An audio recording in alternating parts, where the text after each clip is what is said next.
mat단의 아들 스바랴와 바스울의 아들 그다랴와 셀레미아의 아들 유갈과 말기야의 아들 바스울이 예레미야가 모든 백성에게 이르는 말을 들은즉 이르기를 여호와께서 이와 같이 말씀하시되 이 성에 머무는 자는 칼과 기근과 전염병에 죽으리라. 그러나 갈대아인에게 항복하는 자는 살리니 그는 노량물을 얻음같이 자기의 목숨을 건지리라. 여호와께서 이와 같이 말씀하시니라. 이 성이 반드시 바벨론의 왕의 군대의 손에 넘어가리니 그가 차지하리라 하셨다 하는지라. 그 고관들이 왕께 아뢰되 이 백성의 평안을 구하지 아니하고 재난을 구하오니 청하건대 이 사람을 죽이소서. 그가 이같이 말하여 이 성에 남은 군사의 손과 모든 백성의 손을 약하게 하나이다. 시드기야 왕이 이르되 보라, 그가 너희 손 안에 있느니라. 왕은 조금도 너희를 거스를 수 없느니라 하는지라. 그들이 예레미야를 끌어다가 감옥들에 있는 왕의 아들 말기야의 구덩이에 던져 넣을 때에 예레미야를 줄로 달아 내렸는데 그 구덩이에는 물이 없고 진창뿐이므로 예레미야가 진창 속에 빠졌더라. 왕국 내시 구스인 에벤멜렉이 그들이 예레미야를 구덩이에 던져 넣었음을 들으니라. 그때에 왕이 베냐민 문에 앉았더니 에벤멜렉이 왕궁에서 나와 왕께 아뢰어 이르되 내 주 왕이여, 저 사람들이 선지자 예레미야에게 행한 모든 일은 악함이이다. 성중에 떡이 떨어졌거늘 그들이 그를 구덩이에 던져 넣었으니 그가 거기에서 굶어 죽으리이다 하니 왕이 구스 사람 에벤멜렉에게 명령하여 이르되 너는 여기서 30명을 데리고 가서 선지자 예레미야가 죽기 전에 그를 구덩이에서 끌어내라.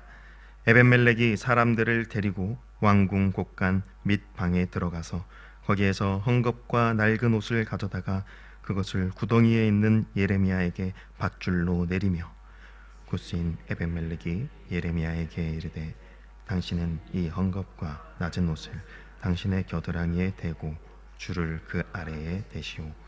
예레미야가 그대로 함께 읽겠습니다. 그들이 줄로 예레미야를 구덩이에서 끌어낸지라. 예레미야가 시위대 뜰에 머무니라. 아멘. 오늘 말씀, 오늘 본문 1절을 보면 생소한 사람들의 이름이 등장합니다.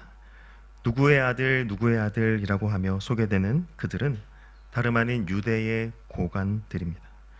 본문은 당시 유대 고관들의 실제 이름을 거론하며 그들이 직접적으로 예레미야를 대적하고 죽이려고 한 자들임을 밝히고 있습니다.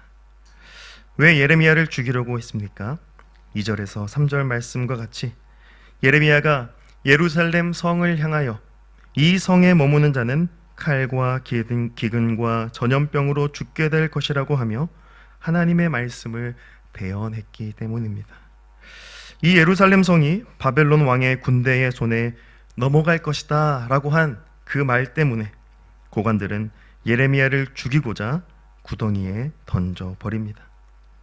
열왕기 기록에 의하면 시드기야 왕은 그의 나이 21세의 왕위에 올라 예루살렘을 버렸습니다. 그래서 그는 고관들의 등살에 밀려 이리저리 정치적으로 행동했던 것으로 보입니다. 하나님의 말씀을 따르는 것이 아니라 고관들의 지위와 권력에 휘둘림 당했습니다. 지금 예레미야를 고관들의 손에 넘겨버리는 이 시드기야의 처신 역시도 그 이유 때문입니다.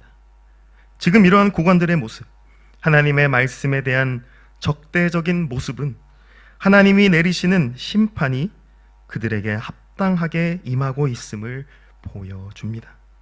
하나님의 말씀이 아닌 사람의 지위와 권력을 쫓고 따르는 시드기야 왕의 모습과 하나님의 말씀을 거부하는 고관들의 모습은 지금 예루살렘 성에 임한 하나님의 진노와 심판을 보여주고 있는 것입니다.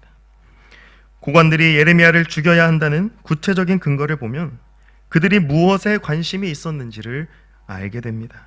그들은 평안이 아닌 재난을 구한 예레미야를 죽이려 했습니다. 즉 고관들의 관심은 예루살렘의 평안에 있었던 것이고 자기들이 믿는 하나님은 예루살렘 성에 평안을 주시는 분이라 생각했습니다. 평안을 구하는 것은 나쁘고 틀린 것은 아닙니다. 바벨론의 침공에 놓인 예루살렘 성에 가장 필요한 것은 평안입니다. 하지만 그들이 구했던 평안은 하나님이 원하시는 평안이 아니었습니다. 하나님의 말씀과는 상관없는 평안, 단지 근시안적인 시각으로 당장 눈앞에 문제가 사라지기 원하는 그러한 평안을 추구했습니다. 엄밀히 말해 하나님의 약속의 말씀과 일치하지 않는 평안이었던 겁니다. 게다가 그들은 예레미야가 백성들을 위하지 않는다라고 고발합니다. 지금이라도 남아있는 이스라엘 군사들과 백성들을 강하게 해서 바벨론 군대를 무찔러야 함에도 불구하고 칼과 기근과 전염병을 구하는 예레미야가 마음에 들지 않았던 것입니다. 고관들의 관심은 하나님의 약속의 말씀보다 사람들의 평안에 있었습니다. 하나님이 이미 약속하셨던 이 심판, 예루살렘의 멸망과 바벨론으로 포로 생활로 끌려가게 될 것에 대한 그 약속의 말씀에 대한 지식이 전혀 없는 그러한 반응을 지금 고관들이 보이고 있는 겁니다. 하나님의 약속의 말씀과 상관없이 그저 당장 눈앞에 닥친 바벨론이라는 그 큰 산을 어떻게든 넘어가 보고자 발버둥 치는 것이죠. 백성들의 마음에 평안을 주어서 바벨론을 무찌를 수 있을 것이라는 착각 속에 빠져 있었던 것입니다. 이러한 고관들의 모습 속에 우리는 어떤 맹점을 발견하게 됩니까? 바로 그들은 이스라엘의 유다 땅의 고관들임에도 불구하고 전혀 하나님의 약속의 말씀에 대한 이해와 지식이 없이 단지 백성들의 안위를 위하여 정치적인 그 지위에만 관심이 있었다라는 겁니다. 하나님의 약속의 말씀으로 백성들을 다스리고 인도하는 것이 아니라 그저 백성들의 안위와 평안을 위한다고 하며 자신들의 정치적 입지를 지켜왔던 것이죠. 하지만 그러한 모습은 하나님이 원하시는 모습이 아니었습니다. 하나님은 절대 하나님의 말씀과 상관없는 평안을 우리에게 주시는 분이 아닙니다. 하나님의 약속을 벗어나서 단지 사람을 위해 존재하는 평안은 참 평안이 아닌 거짓 평안, 허울뿐인 평안입니다. 그와는 반대로 예레미야가 선포하고 있듯이 하나님의 약속의 말씀을 붙들고 그 말씀대로 순종하며 순응하는 자가 하나님이 주시는 평안을 결국 누리게 된다라는 겁니다. 그러한 점에서 하나님의 나라는 단지 사람의 평안과 사람의 안위만을 위해 존재하지 않는다는 걸 우리는 알아야 합니다. 단지 나라의 평안과 부국 강성을 위하는 것이 하나님의 약속과 뜻이 아닙니다. 참된 평안과 참된 안식을 누리기 위해서는 반드시 사람을 위한 정치가 아니라 하나님의 뜻, 하나님의 약속, 하나님을 위한 정치, 하나님의 그 말씀에 순종하는 정치와 다스림이 있어야 합니다. 그럴 때 비로소 하나님의 약속대로 하나님이 허락하시는 참 평안을 누리게 된다는 겁니다.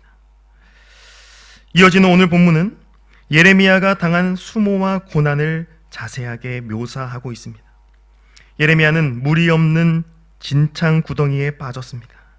그러자 왕국 내시 구스인 예벤멜렉이 이 소식을 듣고 왕에게 가서 고관들의 행위가 악하여 예레미야를 건져내 달라라고 합니다. 그러자 시드기야 왕이 에벤멜렉 이 내시의 말을 듣고 예레미야를 건져냅니다. 아이러니하게도 예레미야를 죽이려 한 이스라엘의 고관들과는 달리 이방인 구스 사람이었던 이 에벤멜렉이 고관들의 악한 행위를 알고 있었습니다. 이스라엘 고관이라고 하는 그들보다 오히려 이방 사람 내시 이 구스 사람 에벤멜렉이 하나님 앞에 선한 행위가 무엇인지를 알고 있었다는 말입니다. 하나님의 선민이라 자부했던 이스라엘 고관들, 그들은 하나님의 선지자를 죽이려 했지만 택함받지 못한 자들이라 비난받던 이방인, 심지어 아프리카 구스 사람 에벤멜렉은 하나님의 선지자를 그 죽을 위기에서 건져내고 있는 겁니다. 이것이 무엇을 의미하는 것일까요? 사도행전에 기록된 빌립을 만난 에디오피아 내시가 생각나는 대목입니다. 성령이 임하고 주의 복음이 예루살렘과 유대와 사마리아 땅끝까지 퍼져나가는 일, 그 일은 하나님의 구원이 이스라엘이 아니라 온 이방 땅 가운데에도 임하게 되었음을 보여줍니다. 그 일은 물론 오순절 성령 강림을 통하여 가시적이고 분명하게 드러났지만 지금 이 구약의 예레미야 본문에서도 희미하게 나타나고 있는 겁니다.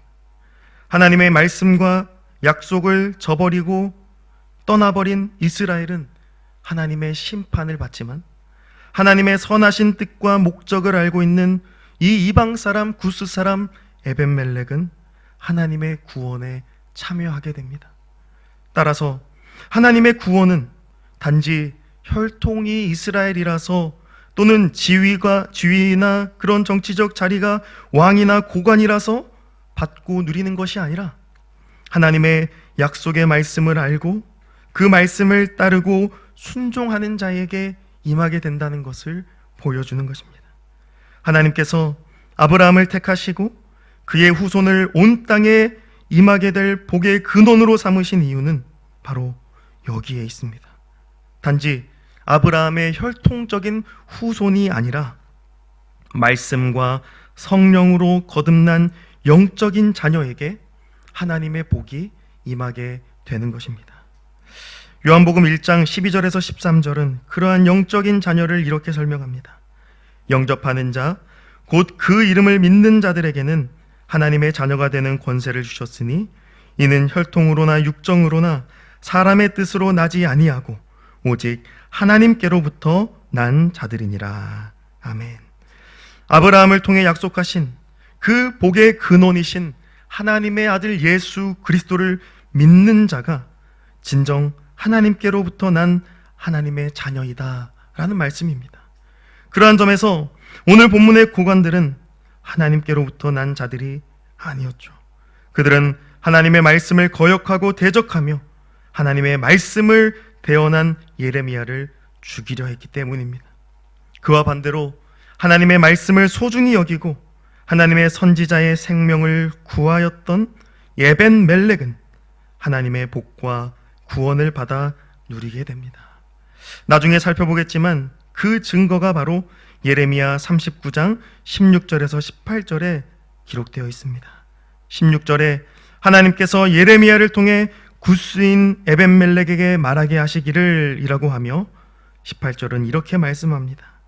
내가 반드시 너를 구원할 것인즉 네가 칼에 죽지 아니하고 네가 노략물같이 내 목숨을 얻을 것이니 이는 네가 나를 믿었음이라 여호와의 말씀이니라 하시더라. 아멘. 사랑하는 성도 여러분, 결코 지위나 신분, 외적인 어떠한 것이 우리를 구원하는 것이 절대 아닙니다. 오직 구원은 하나님의 약속의 말씀을 믿음으로 그 말씀을 순종하는 자에게 임하는 겁니다.